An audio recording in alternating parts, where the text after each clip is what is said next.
El conflicto de los siglos, capítulo 16, la Biblia y la Revolución Francesa, parte 5. Pero un fanatismo ciego e inexorable echó de su suelo a todos los que enseñaban la virtud, a los campeones del orden y a los honrados defensores del trono. Dijo a los que hubieran podido dar a su país renombre y gloria: escoged entre la hoguera o el destierro. Al fin la ruina del Estado fue completa. Ya no quedaba en el país conciencia que proscribir, religión que arrastrar a la hoguera, ni patriotismo que desterrar. Todo lo cual dio por resultado la revolución con sus horrores. Con la huida de los hugonotes, quedó Francia sumida en general decadencia. Florecientes ciudades manufactureras quedaron arruinadas. Los distritos más fértiles volvieron a quedar baldíos. El entorpecimiento intelectual y el decaimiento de la moralidad sucedieron al notable progreso que antes imperara. París quedó convertido en un vasto asilo. Asegurarse que precisamente antes de estallar la revolución, 200,000 indigentes dependían de los socorros del rey. Únicamente los jesuitas prosperaban en la nación decaída y gobernaban con infame tiranía sobre las iglesias y las escuelas, las cárceles y las galeras. El Evangelio hubiera dado a Francia la solución de estos problemas políticos y sociales que frustraron los propósitos de su clero, de su rey y de sus gobernantes, y arrastraron finalmente a la nación entera a la anarquía y a la ruina. Pero bajo el dominio de Roma, el pueblo había perdido las benditas lecciones de sacrificio y de amor que diera el Salvador. Todos se habían apartado de la práctica de la abnegación en beneficio de los demás. Los ricos no tenían quien los reprendiera por la opresión con que trataban a los pobres, y a estos nadie los aliviaba de su degradación y servidumbre. El egoísmo de los ricos y de los poderosos se hacía más y más manifiesto y avasallador. Por varios siglos, el libertinaje y la ambición de los nobles habían impuesto a los campesinos extorsiones agotadoras. El rico perjudicaba al pobre y éste odiaba al rico. En muchas provincias sucedía que los nobles eran dueños del suelo y los de las clases trabajadoras simples arrendatarios, y de este modo el pobre estaba a merced del rico, y se veía obligado a someterse a sus exorbitantes exigencias. La carga del sostenimiento de la Iglesia y del Estado pesaba sobre los hombros de las clases medias y bajas del pueblo, las cuales eran recargadas con tributos por las autoridades civiles y por el clero. El placer de los nobles era considerado como ley suprema, y que el labriego y el campesino pereciesen de hambre no era para conmover a sus opresores. En todo momento, el pueblo debía velar exclusivamente por los intereses del propietario. Los agricultores llevaban una vida de trabajo duro y continuo, y de una miseria sin alivio, y si alguna vez osaban quejarse, se les trataba con insolente desprecio.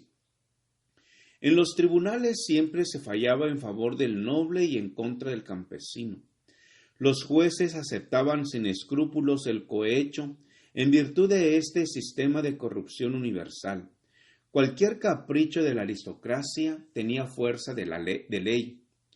De los impuestos exigidos a la gente común por los magnates seculares y por el clero, no llegaba ni la mitad al tesoro del reino, ni al arca episcopal, pues la mayor parte de lo que cobraban lo gastaban los recaudadores en la dispasión y en francachelas, y los que de esta manera despojaban a sus consúbditos estaban libres de impuestos y con derecho por ley o por la costumbre a ocupar todos los puestos del gobierno.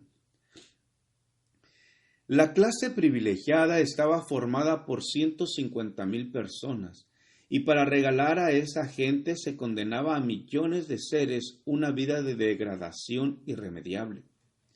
La corte estaba completamente entregada a la lujuria y al libertinaje. El pueblo y los gobernantes se veían en desconfianza. Se sospechaba de todas las medidas que dictaba el gobierno, porque se le consideraba intrigante y egoísta. Por más de medio siglo antes de la Revolución, ocupó el trono Luis XV, quien aún en aquellos tiempos corrompidos sobresalió en su frivolidad, su indolencia y su lujuria. Al observar aquella depravada y cruel aristocracia y la clase humilde sumergida en la ignorancia y en la miseria, el Estado en plena crisis financiera y al pueblo exasperado, no se necesitaba tener ojo de profeta para ver de antemano una inminente insurrección. A las amonestaciones que le daban sus consejeros, solía contestar el rey: «Procurad que todo siga así mientras yo viva. Después de mi muerte, suceda lo que quiera».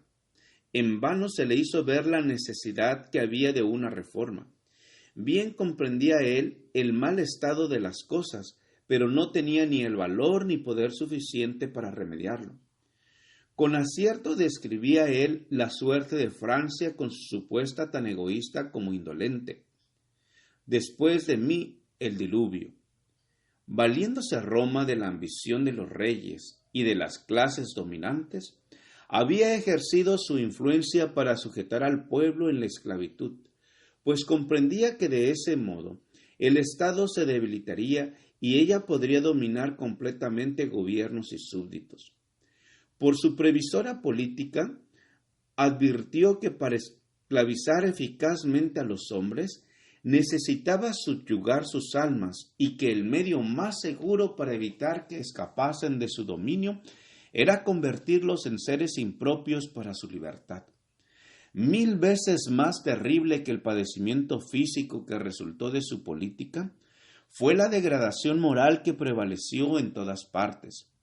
Despojado el pueblo de la Biblia y sin más enseñanza que la del fanatismo y la del egoísmo, quedó sumido en la ignorancia y en la superstición y tan degradado por los vicios que resultaba incapaz de gobernarse por sí solo.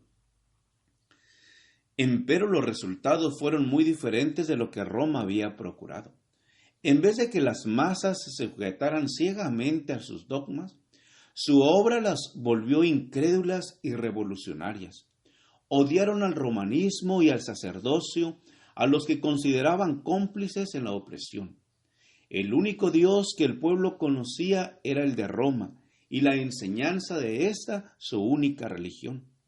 Considerando la crueldad y la iniquidad de Roma como fruto legítimo de las enseñanzas de la Biblia, no quería saber nada de éstas.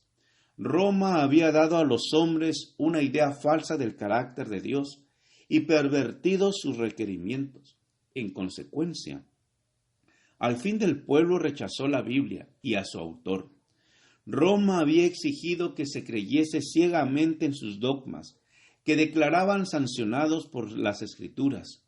En la reacción que se produjo, Voltaire y sus compañeros desecharon en absoluto la palabra de Dios e hicieron cundir por todas partes el veneno de la incredulidad. Roma había hollado al pueblo con su pie de hierro, y las masas degradadas y embrutecidas, al sublevarse contra tamaña tiranía, desconocieron toda sujeción. Se enfurecieron al ver que por mucho tiempo habían aceptado tan descarados embustes y rechazaron la verdad juntamente con la mentira. Y confundiendo la libertad con el libertinaje, los esclavos del vicio se regocijaron con una libertad imaginaria. Gracias por escuchar este audio. Te invito a escuchar el siguiente capítulo. Jehová te bendiga y te guarde. Jehová haga resplandecer su rostro sobre ti y tenga de ti misericordia. Jehová alce sobre ti su rostro y ponga en ti paz. Con aprecio, el pastor Juan Manuel Flores Espinosa.